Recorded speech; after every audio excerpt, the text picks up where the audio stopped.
Guys, good morning. Ayan, isang umaga na naman dito sa ating adventure sa Baguio. Ika-10th day na po natin, guys. Medyo may malungkot na balita kasi ang isa sa mga partner ko ay bababa na siya ng Maynila. Oo. Ayan po siya, guys, si Dexter Binayog, oh. Ayan, oh. Yung aking partner. Pinunta ng ating bakasyon. Kung kailan nag-enjoy pa naman kaming buong team dito, Three Stooges. So nga lang, kinakailangan bumaba nitong isang partner ko. So mababawasan kami, guys. Bali, may iwan na lang ngayon dito si Elmer, na Ronnie. Ayan, guys, kaming dalawa na lang may iwan dito sa Baguio. Tapos ngayong araw to, umakyat naman yung isang piloto, si Sancho. Ayan siya, oh. Ayan, guys, oh. Ganda lalaki din, oh. Pareho namin. What? Ayan, guys, no. Bali, 4 kami today. Pero bababa po silang dalawa. Ayan, yung umiiyak si Dexter. Oh, come on. Ayan, guys, samahan niyo ulit kami ngayong araw na to. Maglilibot, maglolokhan. Habang yung dalawa naman po ay pababa, pabalik na Maynila. Guys, nandito tayo ngayon sa Shannon Street. Ayan. Nandito tayo ngayon sa Orchidarium ng Baguio City. Ayan, guys. Ayan. Samahan nyo ako, guys. Pasok tayo at ikutin natin ang Orchidarium ng Baguio City. Guys, so yung mabait na guide ito, mabait siya.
Guys, meron akong nadaanan na Hotel Inn na siguro lumang kasi yung kanyang structure eh. Sobrang cinematic siya. Maganda yung pagkakagawa, pagkakadesign. Ayun guys,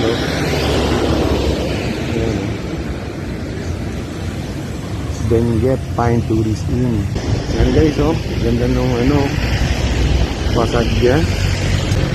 Ayan guys, located siya sa Shannon Street, corner Hotel Street. Ayan guys, naghahanap kayo ng matutuluyan na magandang lumang inn. Guys, magandang tanghali po sa inyo. Ayan, nandito po kami ngayon sa isang kainan dito sa city ng Baguio. Ayan, magla-lunch po muna kami ng aking partner. So, ayan po. Ayan po. Nasa isang kainan po kami. Ayan. Ayan po yung aming kakainin guys. Ayan. Ang menu po ay dinardaraan at saka sinanglaw. Mga lutong Ilocano. Ayan guys, mukhang masarap. Tara, kain po tayo guys. Lunch po tayo. Ayan guys, on the way tayo ngayon sa likod ng Wright Park, kung nasan yung mga kabayo. Oo, yung mga horseback riding guys. Ayan, pupuntahan natin ngayon yung lugar na yun para makita at maikutan natin kung anong meron bukod sa mga kabayo. Ano ba meron doon? Ayan guys, samahan nyo kami. On the way tayo ngayon doon.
Guys, yung sinasabi nilang South Drive, ito yung parang yan, side na yan, parang Ayala Alabang ng Baguio City.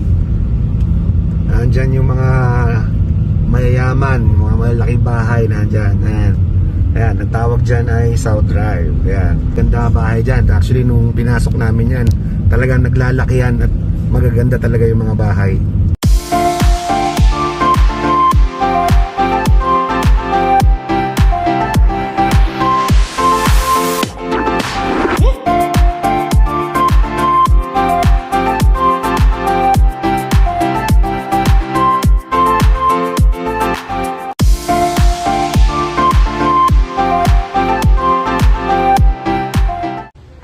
Guys, nasa likod tayo ngayon ng Wright Park, kung nasan yung mga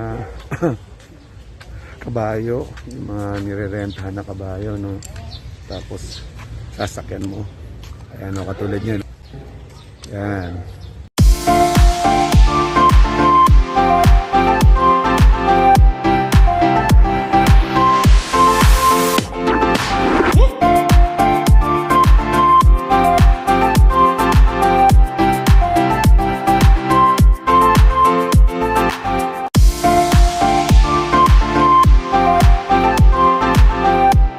Guys, malaki ng aso.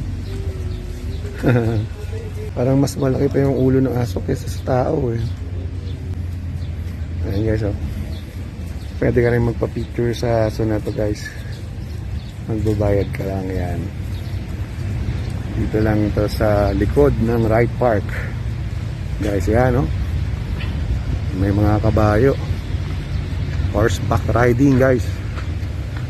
Kung gusto nyong matutong magpatakbo ng kabayo or maging hinete siguro. Ayan, dito lang. Pwede kayo mag-practice dito.